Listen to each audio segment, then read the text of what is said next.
Selamat pagi buat anak didik kami sekalian.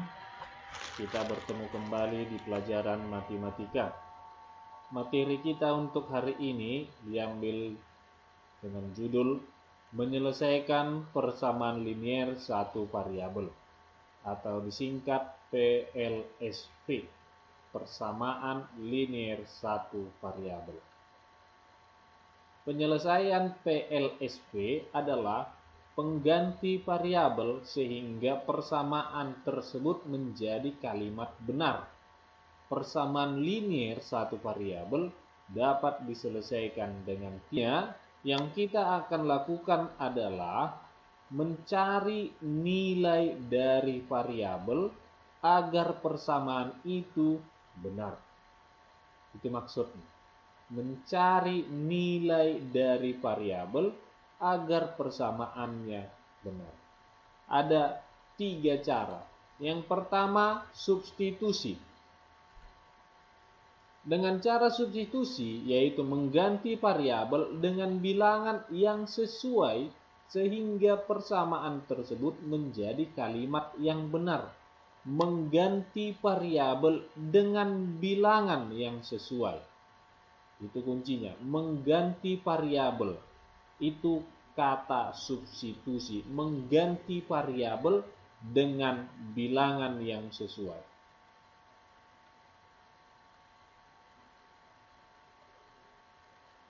Contoh, tentukan himpunan penyelesaian dari 2x tambah 3 sama dengan 11. Maka kita jawab. Pertama, kita ambil dulu bilangan 0 atau x sama dengan 0. Maka kita ganti nilai x. Tadi persamaannya adalah 2x. Maka x sekarang sudah jadi 0. Maka 2 kali 0 tambah 3. Ini tidak sama dengan 11. Karena 2 kali 0, 0. Tambah 3, 3 tidak sama dengan 11. Maka ini salah. Yang kedua, kita ambil nilai x-nya sama dengan 1. Maka kita masukkan nilai 1. 2 kali 1 tambah 3. Apakah 11? Tidak, melainkan 5. Maka ini salah. Kita ambil nilai x-nya sama dengan 2. Kita ganti. 2 kali 2 tambah 3. Apakah sama dengan 11? Tidak, maka dikasih tanda tidak sama dengan. Melainkan ini 7. Maka ini salah. Yang ketiga, kita ambil nilai x sama dengan 3. Sehingga perkaliannya 2 kali 3 tambah 3. Apakah 11? Tidak. Ini 9. Maka masih salah. Kita ambil nilai x sama dengan 4. Maka kita kalikan 2 kali 4, 8 tambah 3, 11. Maka ini nilai x yang benar. Kalau kita ganti x-nya 4, maka hasilnya menjadi benar. Karena tujuannya adalah supaya persamaan bernilai benar. Itu targetnya. Supaya persamaan bernilai benar. Maka ini, jika x-nya kita ganti menjadi 4, maka persamaan itu bernilai benar. Nah, setelah kita menentukan x sama dengan 4 bernilai benar, maka menjadi himpunan penyelesaiannya adalah 4. Jadi menentukan x sama dengan 0, x sama dengan 1, x sama dengan 2, hingga x sama dengan 4, bagaimana Pak? Itu kita yang memilih angkanya. Makanya dicoba ke persamaan soalnya. Dicoba, kalau x-nya 0 berapa ya? Oh, belum. Kalau x-nya 1 berapa ya nilainya? Oh, belum 11. X-nya 2 berapa? Oh, belum 11. Sampai ketemu sama dengan 11. Sesuai dengan soal. Itu tidak harus ditentukan. Dalam arti ini harus disebutkan nilai x-nya berapa. Tapi kamu mencoba menguji sendiri. Nilai x itu berapa? Itu maksudnya. Kita ambil contoh yang lain. Tentukan himpunan penyelesaian dari negatif 3x kurang 2 sama dengan 4. Kita substitusi. Nah, ini dia. Kita coba maksudnya. Kita coba kalau x-nya 2, apakah ini sama dengan 4? Kita coba. Negatif 3 kali 2, negatif 6. Kurang 2, negatif 8. Tidak. Kita coba X sama dengan 1. Negatif 3 kali 1. Negatif 3. Kurang 2, negatif 5. Tidak sama dengan 4. Kita coba X-nya sama dengan 0. Negatif 3 kali 0. 0. Kurang 2, negatif 2. Tidak, masih sama dengan 4. Kita coba X-nya negatif 1. Negatif 3 kali negatif 1, 3. Kurang 2, 1. Belum sama dengan 4. Kita coba X-nya sama dengan negatif 2. Negatif 3 kali negatif 2, 6. Kurang 2, 4. Maka ini benar. Di saat X-nya negatif 2, maka persamaannya bernilai benar. Itu cara mengujinya. Jadi ikutin persamaannya.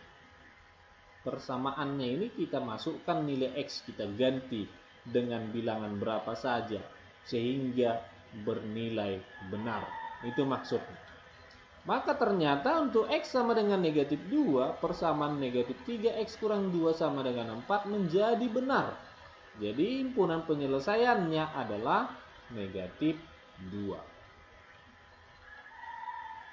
Yang berikut, aturan penambahan dan pengurangan. Yang tadi A itu disubstitusi, sekarang aturan penambahan dan pengurangan. Suatu persamaan akan tetap setara atau ekuivalen jika kedua ruas persamaan ditambah atau dikurangi dengan bilangan yang sama.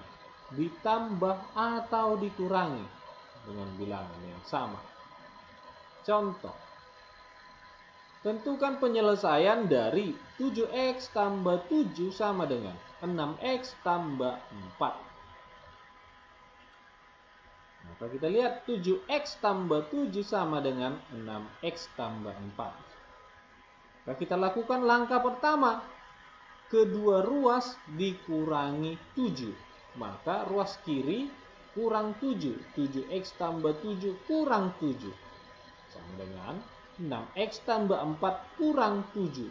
Karena kedua ruas berarti ruas kiri, ruas kanan. Itu dia. Maka hasilnya 7 kurang 7, 0. Maka di ruas kiri tinggal 7X. Di ruas kanan 6X kurang 3. Langkah berikutnya, kedua ruas dikurangi 6X. Kenapa? Supaya nilai 6X di ruas kanan ini menjadi 0. Itu tujuan. Menjadi 0. Maka 7X kurang 6X sama dengan 6X kurang 6X kurang 3. Maka ini nanti menjadi 0. Maka hasil akhirnya adalah X sama dengan negatif 3. Jadi kuncinya adalah diperhatikan nilai mana yang mau kita habiskan atau kita usahakan menjadi 0. Tadi yang pertama kita usahakan menjadi 0, 7-nya. Di sini positif 7 berarti supaya jadi 0 kurang 7. Di sini juga begitu. Kita mau menolkan atau menghabiskan 6X, maka dia harus dikurang 6X. Tapi ingat, kedua ruas harus dikurang dengan bilangan yang sama. Maka hasil akhirnya X sama dengan negatif 3. Jadi penyelesaiannya adalah X sama dengan negatif 3. Aturan berikutnya adalah aturan perkalian dan pembagian.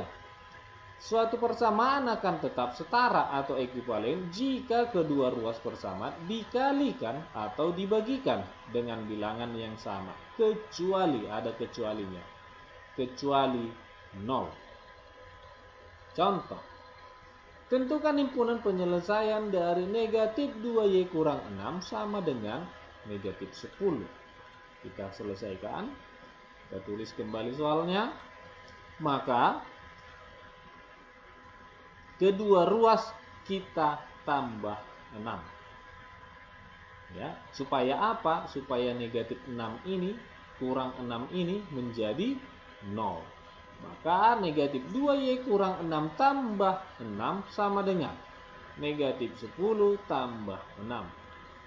Hasilnya ini tinggal negatif 2Y karena ini sudah jadi 0. Sama dengan negatif 10 tambah 6, negatif 4. Maka kedua ruas dibagi negatif 2. Ini negatif 2 ini kita lihat dari mana? Dari nilai koefisien variabel.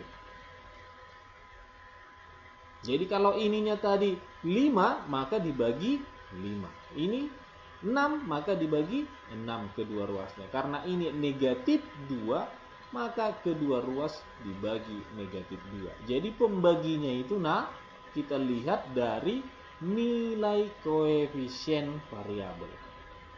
Kita lihat dari nilai koefisien variabel, bukan asal-asal ditentukan. Saya nanti ganti soalnya, kamu bagi negatif 2 juga, bukan. Tapi perhatikan nilai koefisiennya. Maka negatif 2Y dibagi negatif 2Y. Negatif 4 dibagi negatif 2, 2. Karena negatif dibagi negatif positif. Ingat itu, nak. Jadi himpunan penyelesaiannya adalah Y sama dengan 2. Berikut tentukan himpunan penyelesaian. Ini 2/3Y kurang 5 sama dengan 3. Maka kita jawab 2/3Y kurang 5 sama dengan 3. Maka kedua ruas kita tambahkan 5 supaya ini menjadi 0. Yang kurang 5 ini menjadi 0 dengan cara menambahkan dengan lawan. Negatif 5 lawannya apa? Positif 5. Kedua ruas. Maka 2/3Y kurang 5 tambah 5 sama dengan 3 tambah 5. Maka ini sudah menjadi 0. Tinggal di sini 2/3Y sama dengan 8. Nah, langkah berikutnya apa? Ini masih dalam keadaan bentuk pecahan. Supaya dia tidak bentuk pecahan, maka kedua ruas kita kali 3. Maka ini 2/3 kali 3, Y. 8 kali 3, 24. Kan kedua ruas dikali 3. Maka 2/3Y kali 3, 2Y. 8 dikali 3, 24. Nah, kita lihat di sini. Perhatikan nilai dari koefisiennya. Berapa koefisiennya? 2. Maka kedua ruas harus dibagi 2. Nah, itu dia. Kalau 2Y dibagi 2, Y, 24 dibagi 2. Caranya boleh juga nak begini. 2Y sama dengan 24, maka ini buat menjadi pembaginya 24. Tinggallah Y di sini. 2 ini atau koefisiennya ini menjadi pembagi dari konstanta 24. Jadi kalau ini tadinya 3, maka ini menjadi pembagi untuk konstanta 24. Begitu seterusnya. Maka Y itu sama dengan 12. Sehingga himpunan penyelesaiannya adalah Y sama dengan 12. Jadi Bapak harap kamu dengar video ini. Sebelum kamu tulis, kamu tonton dulu. Jangan langsung ditulis, didengar dulu videonya biar dipahami. Jangan langsung ditulis selesai, tidak dipahami. Sehingga apa yang kamu tulis kamu tidak mengerti. Jadi Bapak minta tolong dulu ini betul-betul didengar baru ditulis. Terima kasih.